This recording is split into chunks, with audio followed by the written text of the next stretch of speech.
Scroll and Dagger presents The Pensive Tower.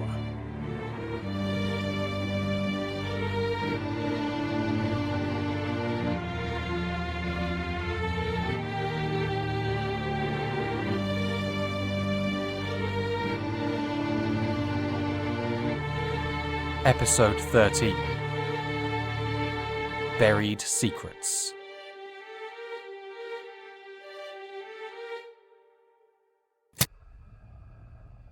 This is the memory of Ellas Krin, Raekn, aged 43, identified as male. Memory regards his experiences during the repair of a section of the Elalton sewage system, and was donated on the 5th of Sun's Height in the year 711. Inscribed by Paxton Ferox on the 2nd of Sun's Fall, 729. We begin. You want to get the jokes out of the way now? Don't worry, I've heard them all before. Hardly surprising, is it? When you're one of my folk and you get into this line of work, the whole sewer rat comparison is pretty much expected. I've heard every possible variation of the joke, all from thick-necked idiots who all seem to think they're the most original funny guy in the world. It's gotten to the point now where it doesn't even make me angry anymore. It's just boring. Yes, my people have a resemblance to rats. Yes, I work in the sewers. Very clever. Can't say stuff like that, though. I come back at the smirking gits with that attitude and suddenly all the smiles vanish and it's me with the attitude problem. I'm the one who needs to calm down and remember it's just jokes. Sorry, I'm waffling on. You might be able to tell it's a bit of a sore subject. I'm sorry for starting like this. Let me start over. I work for the Department of Water and Sanitation in Elalton. Have done for near enough 20 years. It's good paying work, as long as you don't mind the obvious downsides, and you do eventually get used to the smell. One thing I've always had going for me is I'm good at fixing things. Ever since I was a lad, I was obsessed with finding broken things and putting them back together. I loved tinkering and finding out how things worked, because then I would know better how to fix them. This got me in a fair amount of trouble in my younger days. I remember one time my parents discovered me with my sister's dolls that I had disemboweled so that I could get at the voice box inside. They assumed I was trying to torment my sisters, but it wasn't like that. I just wanted to find out how those things worked, how they fit together into something that could talk. When I got older, plumbing seemed the sensible option for me to get into. I was never really one for books or history or any of that stuff. I preferred things that were real and solid, things that were useful. Pipes are things that everyone uses, that folks need, and they're things that need fixing. So, when I got to the right age, I apprenticed with a small local company while I got myself certified, and then, when I could, I went straight to the department's main office here in Elalton and signed up there. I quickly got a reputation as someone who liked the difficult jobs. I mean, going out and fixing valves and faucets is fine, but it's stuff I can do without thinking now. I like the jobs that present a challenge, where there's a puzzle that needs solving. So, when the department was asking for volunteers to figure out a problem going on with one of the city's main sewage pipes, I signed up right away. You might not remember this, I know you folks are a bit removed from the main city, but a few months back there was a whole ward of the city complaining of bad smells and water not coming through properly. Now, one house complains about this, you know it's a fairly simple problem. A street, slightly harder, but will still just be a matter of switching the water off for a day or two to get at the issue. A whole ward, though, that's something serious has gone wrong there, and the department heads were on our backs to get the problem figured out and sorted as quick as possible. A house or a street of people can deal without water for a day or so, but a whole neighbourhood? When you're dealing with that many people, frustration can turn to anger much quicker, and we didn't want to have to deal with that. So we went in, turned off the water to the neighbourhood and started going down to investigate. We needed to find out if the blockages were being caused by a lot of small faults or if there was one big fault in one of the main pipes that was leading out to the others. Now, I know I get touchy on the subject, But the fair fact is that Raekn are smaller and quicker than most other peoples, especially in tight spaces. So I was given a wider area to cover than my colleagues. I was connected to a line so I wouldn't get lost down there, but otherwise I was left to do my own business. They all knew that none of them would be able to keep up, and would be more a hindrance than a help. So down I went into the tunnels. I'd only been down into the main sewers once or twice before, and then only when I needed to help fix one of those smaller issues I mentioned earlier. I'd never had the chance to explore properly. But even on those short visits, I got this feeling down there, this sensation of comfort. The air down there is close, but not quite stifling, and the stone walls give this feeling of sturdiness and protection. As I began moving through those tunnels, I felt more and more that I was safe down there, every footfall assuring me that I was alone. I know a lot of people might find that eerie or off-putting, but to me it was oddly comforting, knowing that above me was the whole world, everything stretching out overhead, full of people who would never know I walked beneath them. I could be aware of them, but they'd have no idea about me. Down there, I was closed off from it all, safe and sheltered. I don't know, maybe I am a bit of a sewer rat after all. I kept moving through the tunnels, looking for any sign of blockage, flooding or pollution, anything that might give some clue as to what was going on. I'm not sure how long it took exactly. Being down there, alone, away from any and all natural light, it kind of messes with your perception of time. It was me who found the first blockage though, or rather, I found where it was. At the time I thought there had been some sort of cave-in somewhere further up, and the stones had been carried along the stream until they had gradually built up. But whatever had happened, there was a blockage, a significantly sized one that was causing one nasty build-up. And this was not something I would be able to fix by myself. Not that I would want to. Protocol in that kind of situation is to return to the surface to report in, and I turned to do just that. But that was when it caught my eye. A glint of something metallic. I thought it was a coin or something at first. You'd be amazed how much I sometimes find in loose change that's just been lost down there. But as I got closer, I realised it couldn't be a coin at all. Or at least not one that someone had just dropped and had been carried along by the sewer. This thing, catching the light of my lantern, was embedded in the wall. I tried to get a closer look at it. It looked like nothing I'd ever seen before, a strange shape, like someone had taken some small silver bars and twisted them all together. Some of it was covered in brick dust, so I leaned forward to brush it aside. As soon as the tip of my glove made contact, I was carried away. I wasn't myself anymore. I couldn't remember anything about myself or my life. I was somebody else, with their memories and their thoughts. I was still in the sewer, in the same place, but I was slightly taller than usual. I don't remember what my name was, or what I thought my name was, or who or what I was, but I was filled with this certainty. I knew there was somewhere I had to be. I knew something. Something that needed to be told to someone. It was also clear in the moment. A junction. I had to get to the junction. And then, suddenly, it was over. All those thoughts and memories that had just filled my head were gone. And I was me again, with all my own memories returned. I forgot everything except what I just told you. I knew that I had known something important, but I could not remember what it was. And I knew that I had wanted to go to a junction. What's strange is, I have at no point thought that it was just a hallucination or that I imagined the whole thing. I know what happened. That what I saw was as real as I am now. I know that I saw through the eyes of a real person and had that person's thoughts and memories in my head.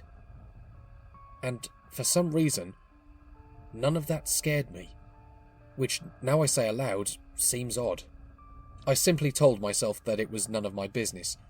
Whatever it had meant, whatever junction I'd been thinking of, I didn't need to worry about it, and I shouldn't.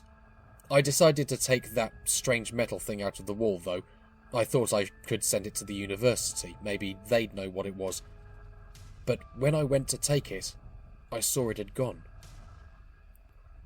I later found out from my manager, when I came back above ground, that I had been down there for 6 hours. Now I know I said you lose track of time in the tunnels, but there's no way I was down there for even half that time. I went home, poured myself a drink, tried not to think about what had happened. It had nothing to do with me. Even if I wanted to find out more, which I didn't, not then, there was no way I could find out anything. I hadn't seen much, and I couldn't remember anything important. I went to bed. I don't remember my dreams that night, not exactly. But I know I woke up twice in a cold sweat, and had to stop myself both times from getting dressed and going back down into the sewer. As the days went by, it did get easier and easier to forget about what I had seen. My team found all the problems causing the blockage, including a massive fatberg that had clogged up one of the main tunnels, which had backed up all the pipes. It took us the better part of a week to clear that out.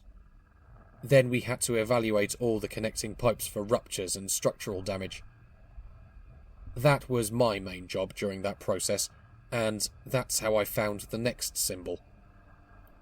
It was one of the smaller pipes that led into the main sewer. I was following it back, making sure it hadn't been affected by the blockage.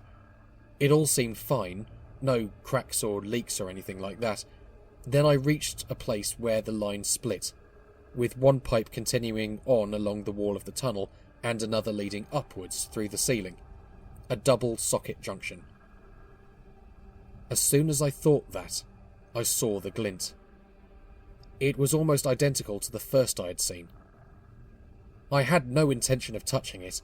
In fact, the last thought I remember having was that I was going to leave it alone, go and alert my supervisor, or at least ignore the thing, pretend I'd never seen it.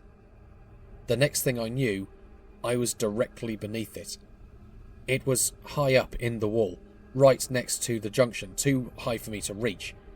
I thought for a minute that would mean I'd be spared. But then I blinked, and once again, I was somewhere else. I was the same person as before. It was the same day as it had been in that first vision. I knew all that as certain as I know who I am, and again, I knew what it was that I had to pass along. The great secret. It was... It's gone from me now, sorry. All I can tell you is that it was important.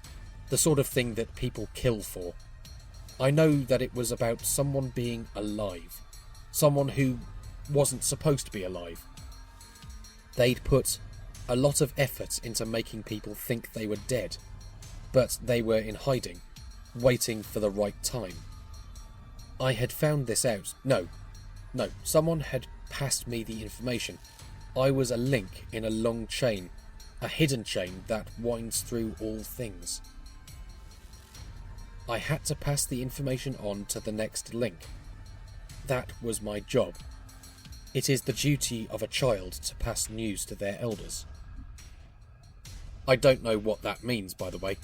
It sounds odd, I know, but that was something I remember thinking in that vision. I was moving through the sewer, quickly, but not running. I was being careful, making sure my footsteps didn't echo. My boots were soft leather. I made hardly a sound. I turned a corner, carried on up a smaller tunnel. I had to crouch slightly to fit through. I stopped suddenly. There was nothing there, just a blank stretch of wall. I was tense, nervous, glancing around, making sure I was definitely alone. Up and down the tunnel, I looked both ways, but there was nobody there. I touched my fingers against a brick that looked exactly the same as all the others. It slid inward and made a soft clicking sound. Then all the bricks around it slid back by themselves, and all the ones around those, and all the ones around those. It looked like a rippling wave spreading out from that one spot. They didn't all slide back. It wasn't the whole wall that did it. Only enough of them to make the shape of a door, about as wide and tall as I am, or was in the vision, I should say. I didn't hesitate. I knew that this was supposed to happen. I pushed on those bricks, the ones that had slid back. It was a door. They all moved together, swinging back on a hinge, revealing this long hallway behind it. I took a step forward. And then I was myself again. But I wasn't by the junction. Somehow I was there, in that tunnel, the one with the hidden door, facing the wall that I had just seen open. I knew exactly which brick I'd have to press to make it open. And I wanted to. It was just because of the vision. It's not like I care about what the big secret was. Why would I? It was just some leftover feeling from whoever it was in the vision. But I did reach out to that wall, just for a minute, before I pulled myself away and made my way back to the surface. It wasn't so easy to forget this time. And I tried, believe me I did. I tried to focus on other things, staying longer after hours at work, spending more time in the pub, anything to get my mind off it. But nothing worked. Every time I closed my eyes, I saw that corridor stretching off in front of me, and I was filled with this hunger, this overwhelming want to know what was at the end. It got so bad that I started to avoid sleep as much as I could, because I knew as soon as I drifted off I would be back there, in front of that door, staring down that corridor, my feet almost pulling me by themselves into taking that first step. That lasted for less than a week. I was so tired. My work had been suffering and people were giving me these looks. I remember walking home feeling as if I was dead. I probably looked dead too by that point. I remember opening the door to my home, and then I must have fallen asleep because the next thing I knew, I was in front of that door again. But it was stronger that time. I was more present than I had been in any of the other dreams. It was like the visions, but I didn't think that I was someone else this time. I still knew that I was me, but the part that didn't want to go in, that wanted to leave it alone, that had been shunted away into a deeper place in my mind, so all that was left was the curiosity. I stepped forward into the corridor. Each step felt heavy, like I was trying to wade through deep water. It was slow and difficult, but I kept pushing forward. I had to know what was at the other end. And never mind the small voice in the back of my head telling me to stop, to turn around, to go back, that this could be dangerous and I should leave it alone. The corridor seemed to warp and stretch out as I walked, elongating with every step, as if it too wanted me to give up on this. But then I saw the door. The door at the other end of the corridor. I hadn't seen it before. The corridor had always been too dark, both in the vision and in my dreams. And while the corridor continued stretching away, the door was getting closer. I know that doesn't make sense. I mean, this was a dream. But even then, I don't know how I could have imagined that. But that's what I saw. It was like the corridor wanted me to give up, but the door wanted to be opened. I know, crazy, right? The first door, the one I had entered through, closed behind me, plunging me into darkness. Only for a moment, though. Torches lined the sides of the walls. They hadn't been lit, but as soon as the door closed, they ignited, filling the room with this pale blue light. I could hear the noises they made, and that was the oddest part. Much more bizarre than them coming alight all by themselves. They didn't crackle or make any of the sounds fire usually makes. Instead, I could have sworn they were whispering. I couldn't make it out. I think it was another language. But whatever it was followed me down the corridor. It was like I was surrounded by people talking about me behind their hands, thinking I couldn't hear. I reached the door. It wasn't anything particularly special.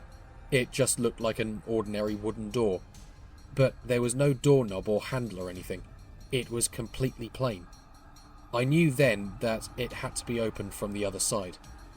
I reached out a hand to knock. The part of me that didn't want to do this was going crazy at the back of my head. I could practically hear myself screaming. But I rapped on the door 3 times. I half expected a small window to slide aside and a voice asked me for a password. but there wasn't even a voice coming from behind the door demanding who it was. The door just opened. It opened slowly, and as it did so, it let out this blinding light. Something behind that door was shining as bright as the sun. When the door fully opened, I was dazzled. I couldn't see what it was. And that was when I woke up. I was lying on the worn-out sofa in my living room, right where I'd collapsed. That was it, I decided. Enough was enough.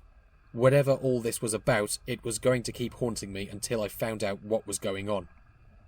I grabbed some essentials, some money, a long knife, some matches, a rope, a lantern, some oil for it, and, for if that ran out, the green glass candle that my sister had bought me for my last birthday. I knew how pricey they were, so I made sure only to use it when necessary, and this seemed necessary. It was the middle of the night, and the moon was shining dimly. Fortunately, us Raekn see better in the dark than most, so I was able to make my way back to the right sewer entrance without needing to rely on my lantern. I opened the grate and went inside. I needed my lantern then, as the sewer was in nearly total darkness by that time. As I made my way through, I could hear skittering and squeaks from the real sewer rats that would have come out to find food.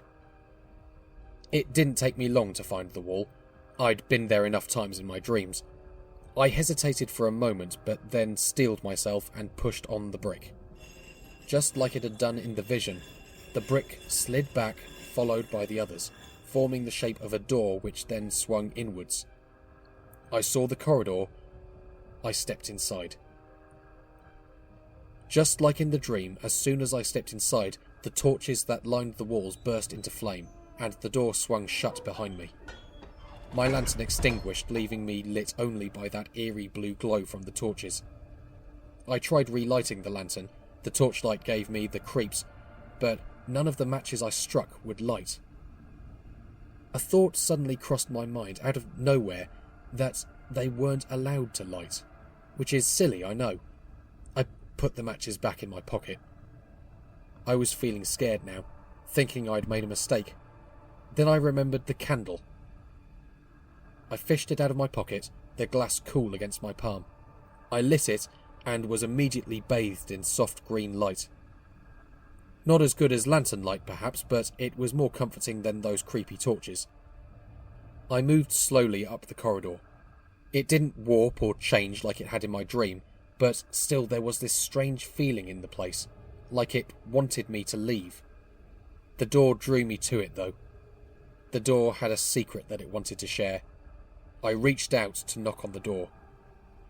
Before I could, though, out of nowhere, a hand grabbed my wrist.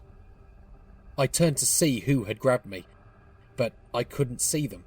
For some reason, the lights didn't fall on them. Not the blue torchlight or my candlelight.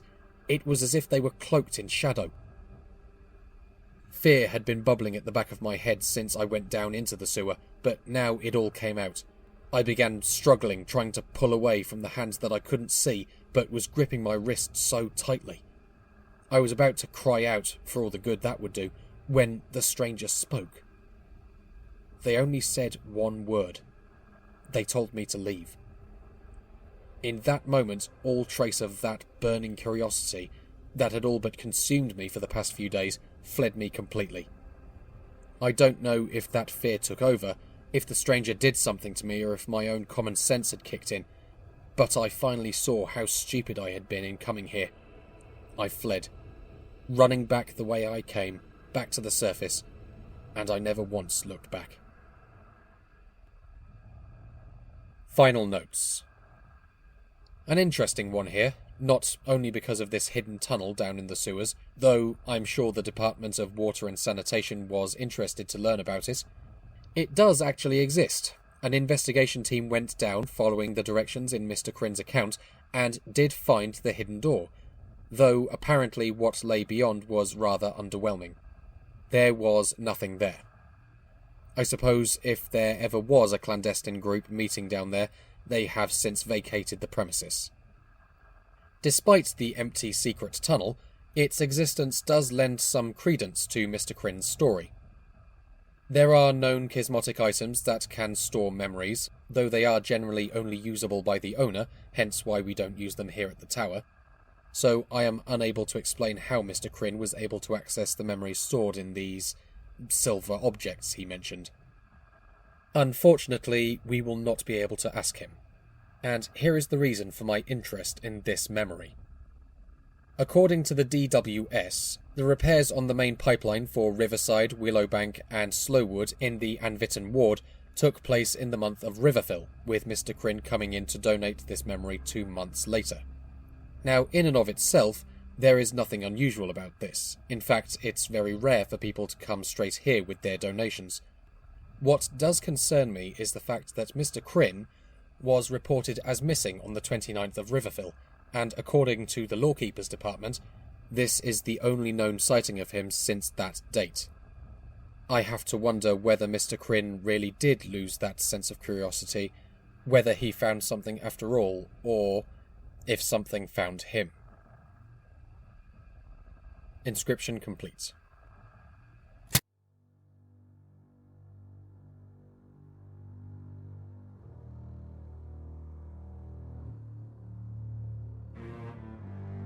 The Pensive Tower is a podcast distributed by Scroll and Dagger and licensed under a Creative Commons Attribution Non-Commercial Share-alike 4.0 International License.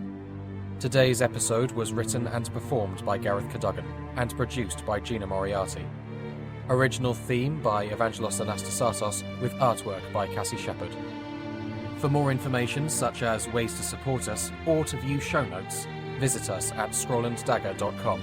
And please rate and review us wherever you get your podcasts. Thank you for listening.